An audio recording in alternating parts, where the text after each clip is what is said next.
Ever wondered how to concoct your own delicious chocolate at home? Well, strap in, because we're about to embark on a delightful journey into the world of homemade chocolate. Chocolate, a treat adored by millions across the globe, has a rich and fascinating history that dates back to the ancient Mayans and Aztecs. From ceremonial drinks to the sweet confections we know and love today, chocolate has certainly evolved, but its appeal has remained universal. Now you may think that making chocolate at home is a task reserved for seasoned chocolatiers, with their fancy machines and years of expertise, but let me tell you, it's not as complicated as it might seem. With a few choice ingredients, a bit of patience, and a dash of love, you too can create your own delectable chocolate treats. So, are you ready to become a chocolatier for the day? First things first, gather the essentials.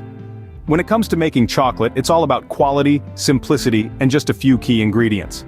Our stars of the show are cocoa beans, sugar, and cocoa butter. Cocoa beans are the heart and soul of the chocolate, lending it that deep, rich flavor we all crave. You can find these gems online or at a local specialty store. Next up we have sugar. This sweet companion balances out the bitterness of the cocoa beans, creating that perfect harmony of flavors. Your local grocery store should have this staple on hand. Finally, cocoa butter. This is the secret to that silky, melt-in-your-mouth texture that makes chocolate so irresistible.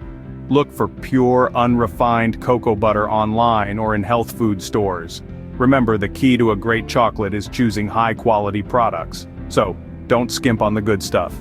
Now that the lineup is ready, let's move on to the action. Delving into the heart of chocolate, the cocoa bean. These little wonders undergo quite the transformation before they become the chocolate we all know and love. It all begins with roasting, a process as crucial to chocolate as a good sense of humor is to a dinner party. Roasting the cocoa beans isn't just about heating them up, oh no, it's a delicate dance that brings out their inherent flavors, intensifying their chocolatey goodness. Picture it as a sunbathing session for the beans, where they bronze and bask in the heat, developing their rich, robust character. Once they're nicely toasted, it's time to grind them down. And I mean really grind them, until they're a smooth paste. This paste is the heart, the essence, the very soul of our chocolate. It's a journey, a transformation, an adventure if you will. With our cocoa bean paste ready, we are one step closer to our homemade chocolate. Scene script. Ready to sweeten things up? We've journeyed through the world of cocoa beans and now it's time to add that special touch. Sugar and cocoa butter, two of the key players in our sweet symphony, are introduced to the cocoa paste. Blend them together and watch as the mixture transforms into a velvety delight. Now let's talk tempering. This is the art of heating and cooling chocolate to give it that glossy finish and satisfying snap. First, we gently heat the chocolate, stirring it until it's smooth and shiny. Then we cool it down, stirring all the while. This delicate dance of temperature control gives our chocolate its signature texture and shine. But don't be fooled, tempering is a bit of a science. It might take a few tries to get it just right, but the result, a masterpiece of confectionery art that's worth every bit of effort. Almost there, let's wrap things up, shall we? It's time for the grand reveal. With our smooth, melted chocolate mixture ready, it's time to give it a shape. Pour the chocolate into your favorite molds, whether they're heart-shaped for a loved one or dinosaur-shaped for the kiddos. Make sure to spread the chocolate evenly, ensuring every nook and cranny of the mold is filled. Once all your molds are filled, pop them into the refrigerator.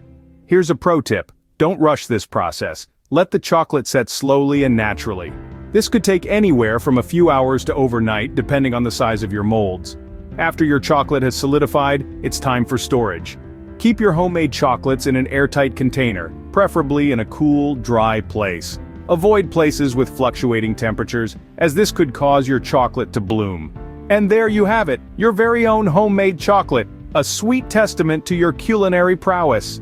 But why go through all this trouble when you can just buy chocolate, you might ask? Well, my dear friends, the answer lies in the journey. Making your own chocolate allows you to control the ingredients. You can decide whether you want it dark, milk, or white. You can adjust the sweetness, or add in some nuts, fruits, or spices for that extra kick. Moreover, there's a certain satisfaction that comes from creating something from scratch. It's like painting on a blank canvas, but instead of paint, you're using cocoa and sugar. And let's not forget the aroma that fills your kitchen. It's like having your personal chocolate factory. Additionally, chocolate making could be the start of a new hobby or even a small business. Who knows, you might be the next big chocolatier. Making your own chocolate is not just a process, it's an experience. So indulge in the art of chocolate making and savor the sweet rewards.